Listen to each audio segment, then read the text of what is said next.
Hubert Davis will be able to have 2 additional assistant coaches on the sideline this upcoming basketball season. And good news, he didn't have to look very far to find them.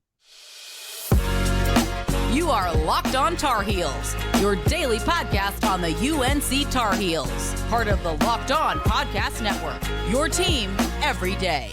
Hey there, it's Monday, July 24th, 2023. Welcome into the Locked On Tar Heels podcast, the only daily North Carolina show out there.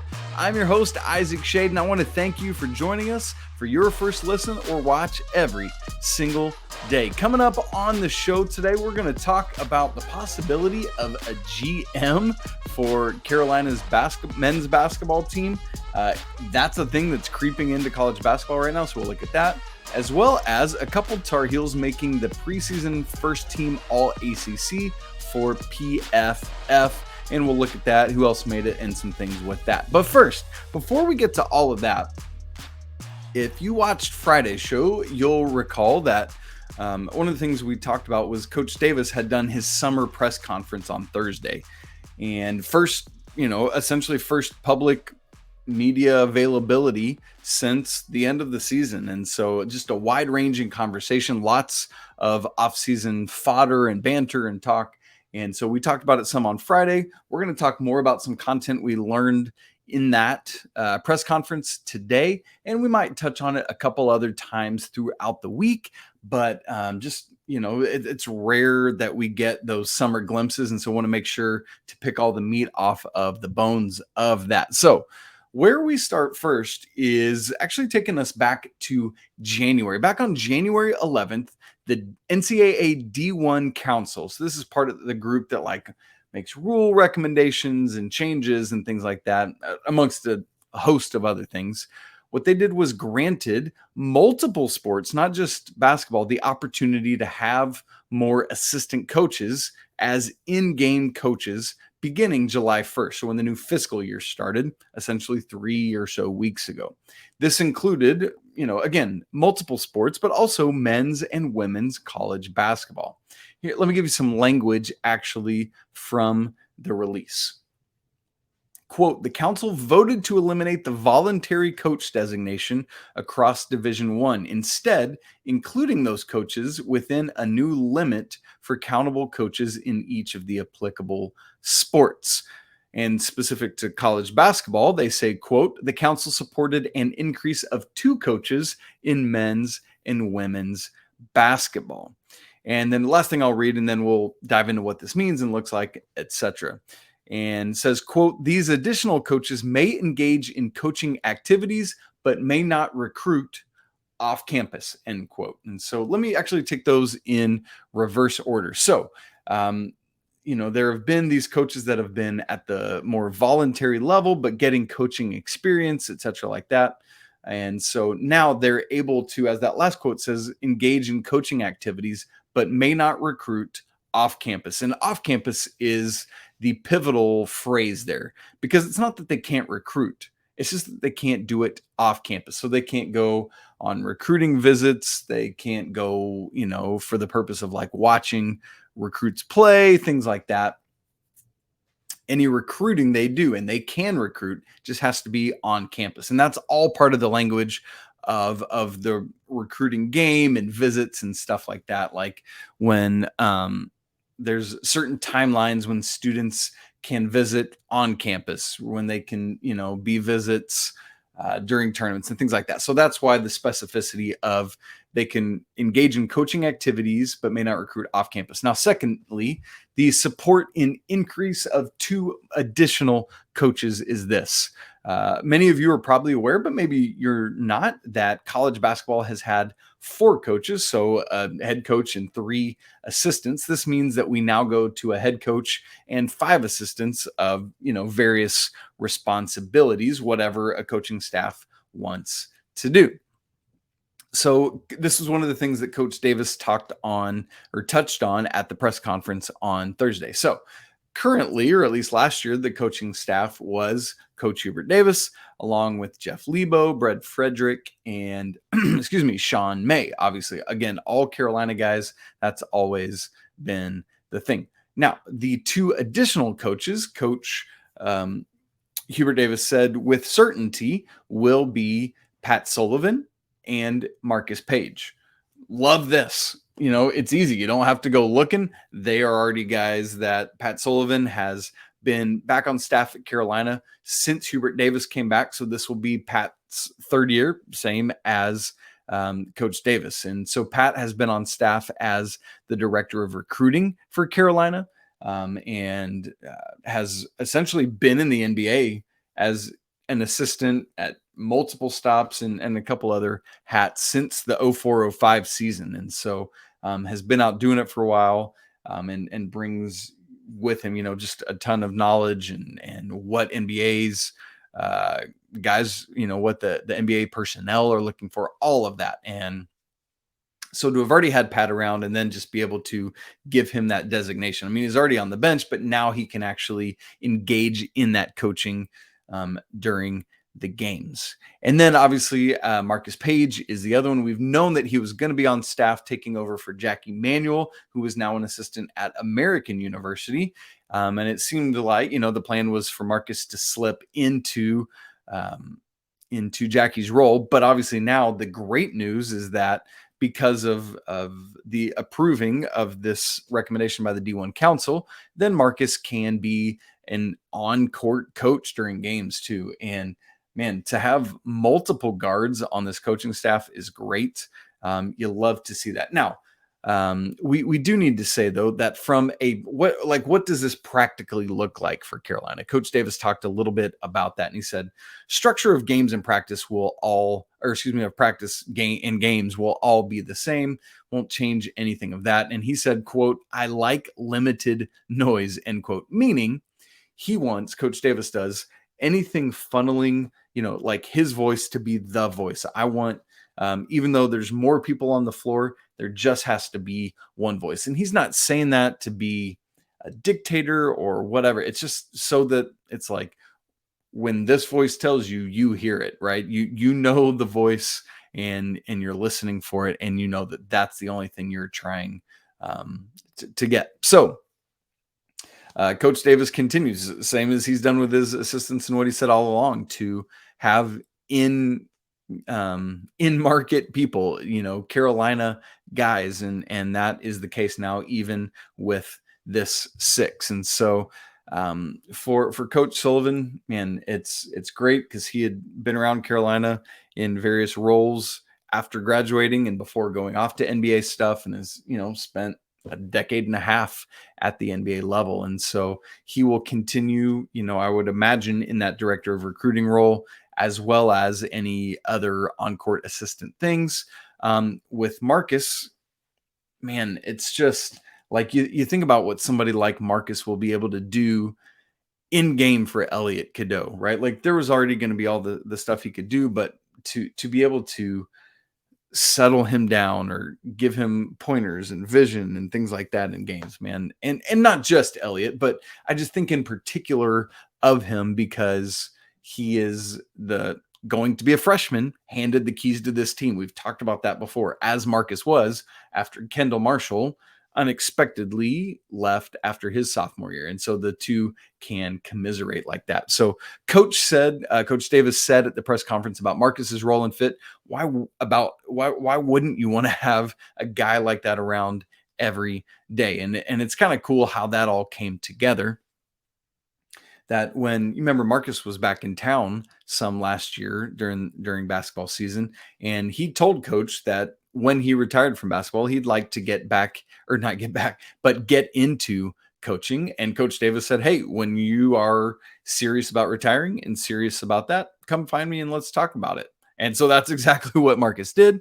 And they had those conversations. And we all know this, but no surprise to anybody. Coach Davis said that Marcus was an extension of Coach Williams on the floor.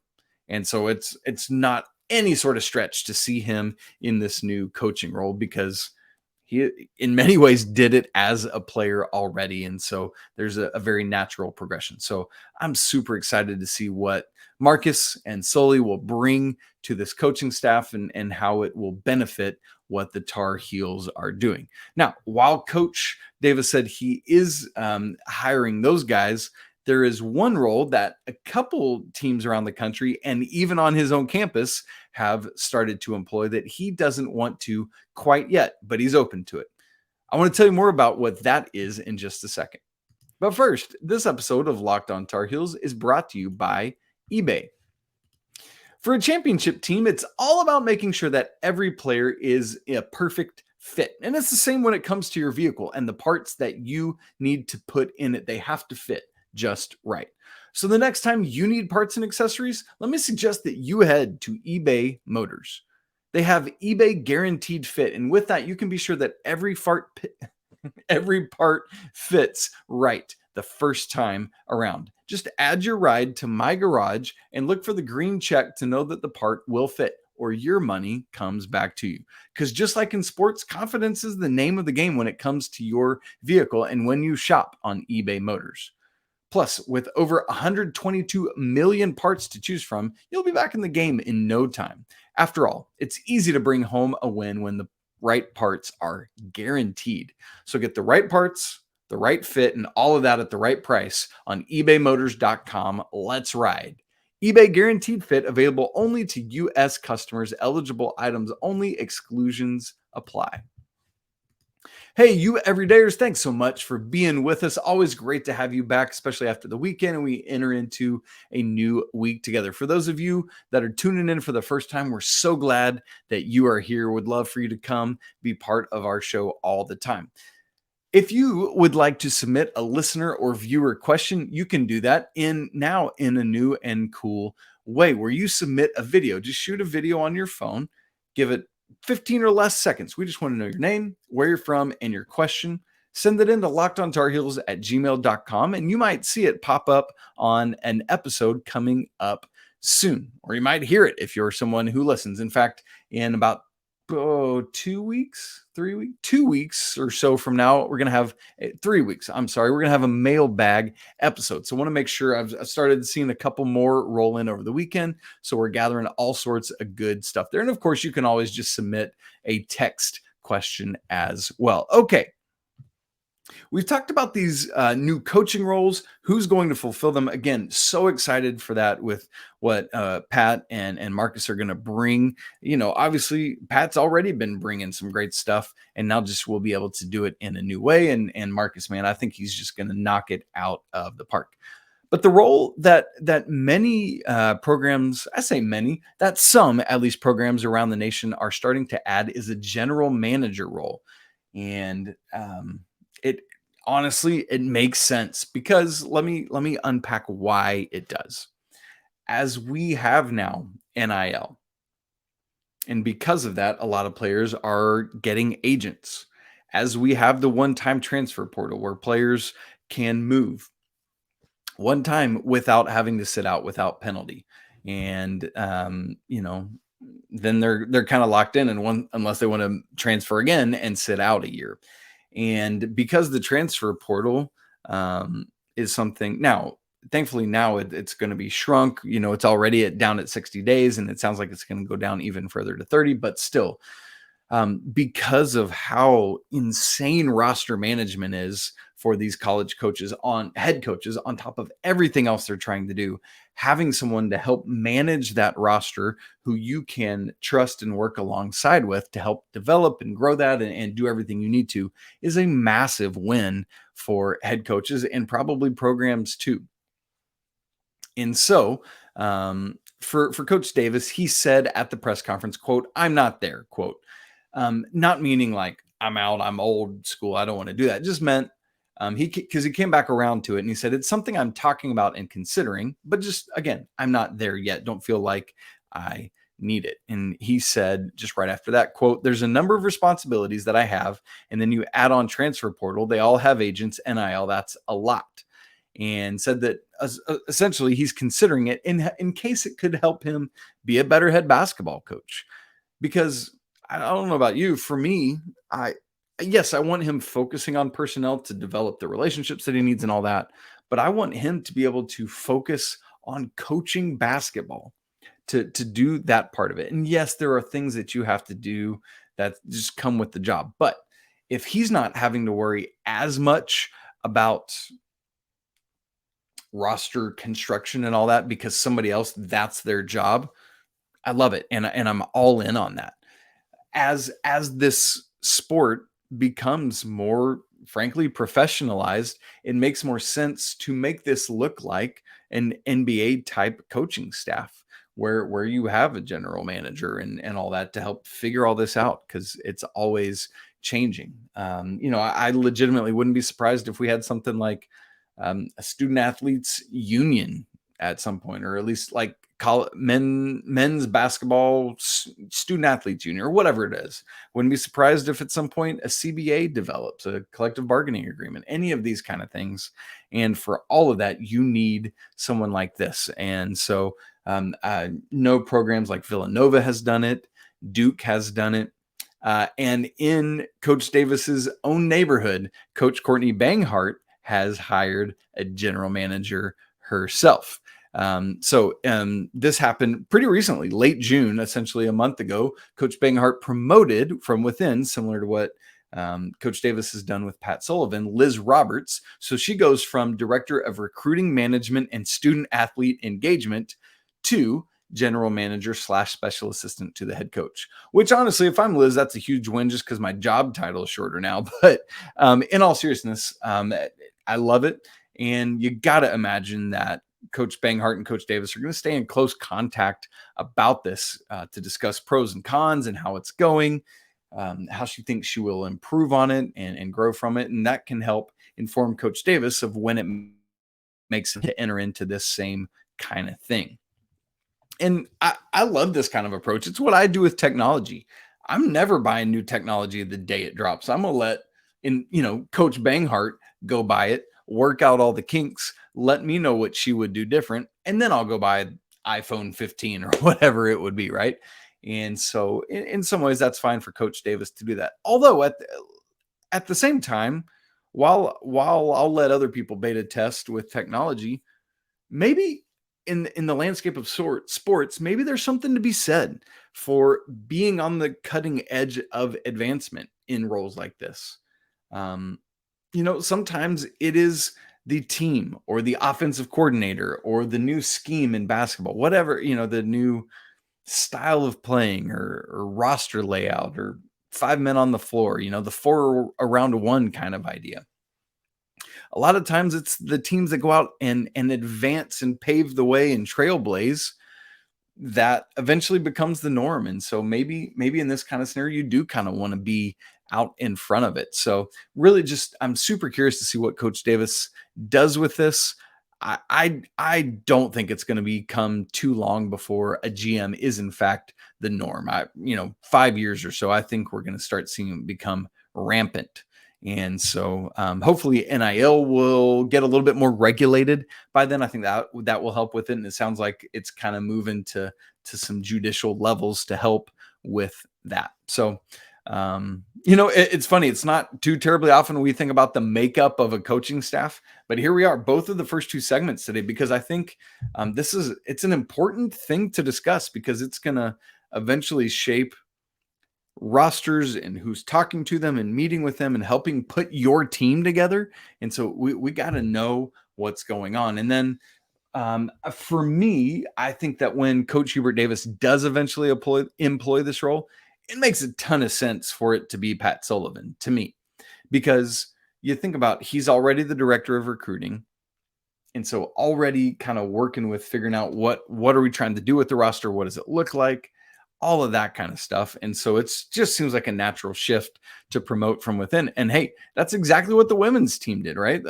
For Liz Roberts, she was the director of recruiting management. So that's where I think it will go, unless in Pat's assistant role that he's not doing as much of the director of recruiting stuff. Although, maybe he could be both, like assistant coach and director of recruiting, and tie all that into one. So we'll see how that unfurls, but we'll definitely need to keep an eye out for it. Now, let's switch from hardwood to football. We got some great news. I guess it's great news. It's just a preseason team, but still it's fun to talk about and look at. And they have honored the Tar Heels well, specifically on the on the offensive side of the football. We'll get to talking about that in just a second. All right, we are on our Monday show, the first show of the week, and we're going to talk a little football. First, just a quick tidbit. Brady Manek is headed overseas again, this time to Lithuania. He'll be playing for BC Žalgiris Kaunas. I hope I'm pronouncing that right. All due respect to everyone in Lithuania. I just, you always want to pronounce things right and honor people, but I'm interested to hear more about what Brady will be getting into and his team and what that is going to look like. Okay, last week, Pro Football Focus, PFF, released their preseason teams for each of the Power 5 and Group of 5 conferences. And so, obviously, the ACC is included in that. And what they did basically was to release a first-team All-ACC offense, first-team All-ACC defense. So the offense had 12 guys on it, and the defense had 11. So basically, just want to walk through that and look at some Tar Heels on there, look at what some of these honors mean, not just for the Tar Heels, but teams the Tar Heels will be playing. So let me run quickly through the offense. The quarterback, yeah, you guessed it. It's Drake Maye. It makes sense. Elsewhere on PFF's website, they talk about that Drake Maye was, quote, the most valuable player in college football last season, according to our wins above average metric. How about that? That's wild. Yeah, talk down about Drake Maye at your own peril, USC fans. I'm sick and tired of that. They also go on to say his 45 big-time throws were 10 more than the next closest FBS quarterback, and he tied for second among all quarterbacks with 56 combined rushing first downs / touchdowns. Drake Maye is a dude. Next on the list, 2 running backs, Will Shipley from Clemson, no shock there, Trey Benson from Florida State, 3 wide receivers, a guy named Tez Walker, North Carolina, you love to see that, Oronde Gadsden II from Syracuse, and Johnny Wilson from Florida State. The tight end on this list, Bryson Nesbit from North Carolina. 3 guys on this offense first team. And then on the line, Graham Barton from Duke at tackle. Also Zion Nelson from Miami at tackle. 2 guards, Christian Mahogany from Boston College. What a name that dude has, am I right? Javion Cohen from Miami, and the center, Matthew Lee from Miami. That's a whole bunch of Hurricanes on that line. I don't like to hear that. And then on defense, 2 edge guys, Jared Verse and Akeem Mesidor from Florida State and Miami. 2 defensive linemen, Leonard Taylor, Miami, and Dwayne Carter, Duke. So interior defensive linemen. 2 linebackers, Jeremiah Trotter from Clemson. Yeah. And Cedric Gray from North Carolina. At cornerback, Fentrell Cypress II from Florida State and Nate Wiggins from Clemson. Safety, Cameron Kinchins from Miami, James Williams from Miami. Yeah, 2 Hurricane safeties on that list. And then flex, Brandon Johnson. So let me total all this up for you. It's some really interesting numbers. The 12 offensive players, 3 each from North Carolina and Miami, 2 from Florida State, and then 1 each from Clemson, Syracuse, Duke, and Boston College. On the defensive side of the ball, again, 11 players, but only 5 schools represented. How about that? 4 of them from Miami, 2 for each from Florida State, Duke, and Clemson, and then Cedric Gray, the 1 from North Carolina. All told, that's 23 different players. How many teams are in the ACC in football? 14, right? Well, here's the thing. Only 7 different schools are represented on these first team defense and offense. Miami leads the way with 7. Carolina and FSU are tied with 4 representatives. Clemson and Duke each tied with 3, and Syracuse and Boston College each 1. That means half the conference didn't get a single player on the first team preseason All-ACC for PFF. That's Georgia Tech, Louisville, Pitt, Virginia Tech. That's kind of weird, huh? Wake Forest, and NC State. And yes, there was much cheering and rejoicing at that news. I am kind of shocked by it, especially Virginia Tech. I mean, just because of history, not because of who they actually have. It makes sense. And NC State. So, man, pretty crazy stuff there. Cool to see the Tar Heels pretty well represented on this team, tied for second most in the conference. I think it says a lot about what people at the national level think about the Tar Heels this year. They got to live up to it, though. That is the thing. Now, PFF also put out a second and third team All-ACC. The only other Tar Heel on either list was Kaimon Rucker as an edge on the second team. And so interesting that we just not even referring to them as DEs anymore. Just straight up edge is the designation there. So a couple responses, takes, thoughts on this. It is obviously a zero shock for me to see Drake Maye as the first team All-ACC quarterback or to see Cedric Gray on there. I'm a little surprised not to see Power Echols on either the second or third team. I didn't think he'd make first, but there you have it. But listen, the respect to Tez Walker and to Bryson Nesbit, I didn't expect that to see them pop up on first team, but I love it. For Tez Walker, he hasn't played a snap for Carolina. It's crazy. It's wild. It's awesome to see. But I mean, at this day and age with so many transfers in and out, you're going to have a bunch of transfers on these kind of lists.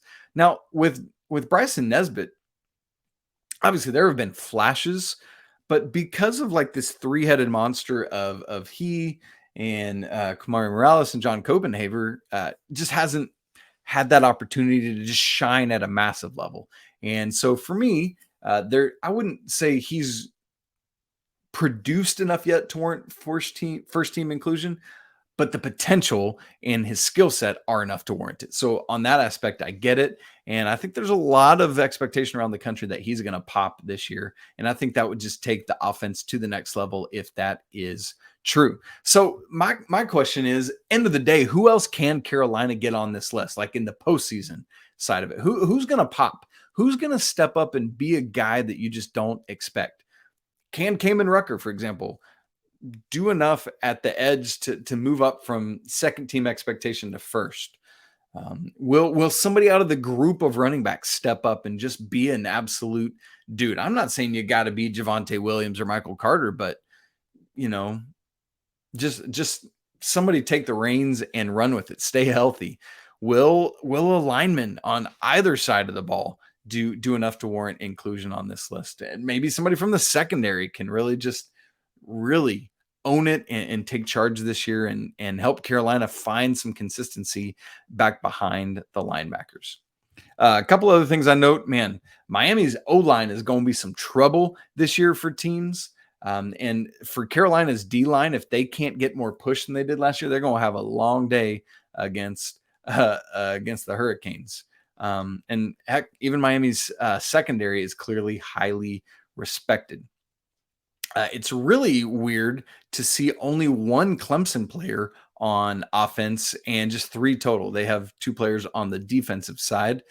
Looking at the other two quarterbacks on the list, obviously Florida State's Jordan Travis is the second team quarterback. I would have come unglued if they had him over Drake Maye on this list, because I'm seeing some of that disrespect and I got no time for it. So just there we go. And then Clemson's Cade Klubnik is the third team quarterback. And I think he's kind of in that same spot as Bryson Nesbit, where it's like showed just enough to where it's like, yeah, he's going to do exactly what Clemson needs him to do. Unfortunately, Carolina was the unfortunate recipient of that. So, man, so close to football season, y'all. We're getting there, just about a week or two away. Wait, August 1st is next week. So a week away from camp starting up on Tuesday, August 2nd. That's it for today's episode of Locked On Tar Heels. Great to have you back with us for a brand new week on the show. Thanks for making this your first listen or watch of the day. You can follow the show on Twitter at Locked On Heels. You can follow me on Twitter at Isaac Shade, as we talked about earlier. Email the show lockedontarheels@gmail.com. Don't forget to subscribe, smash the like button, and leave your comments on today's show. It's always a great day to be a Tar Heel, isn't it? Yes, sir. Yes, ma'am. Indeed. We'll talk to you again tomorrow, but until then, peace.